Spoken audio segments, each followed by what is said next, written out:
Ay, problem yan. Balik din mo.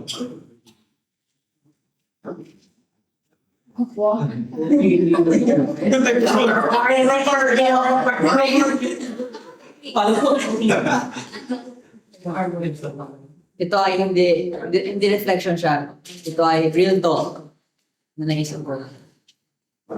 Para sa ating application, practical. Sa atin sa group na ito, Noverlands. Gusto ba natin na magkaroon ng same fire katulad ng mga apostles dati? Gusto ba natin? Amen.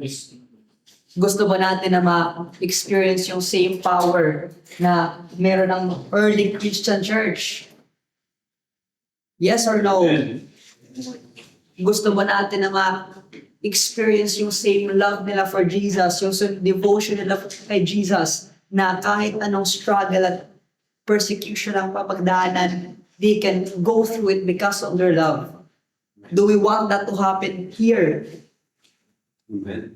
That means na as we continue this movement, ito ang ating Bible study, ito ang ating ginagawa dito sa Ujohan, we will face persecution. We will face challenges. Asahan na natin yon.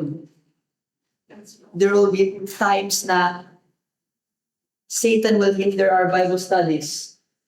There will be times na Satan will stop us from reaching out to others. There will be maybe times na tayo sobrang late na lang ang members na wala nang sumasali, but I pray na tayong lahat dito ngayon ay maging faithful. I pray na makita natin sa Amar, makita natin sa mga Adventists ang same faith na meron ng early Christian church, na hindi lang nila yun, hindi lang doon yung power ay hindi lang sa generation lang ito, but sa ating generation din yun.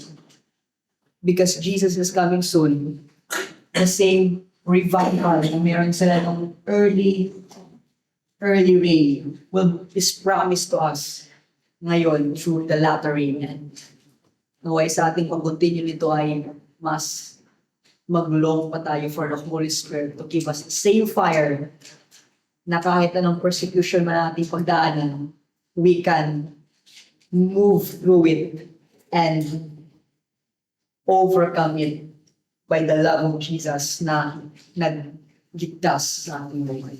Yun lang. Amen.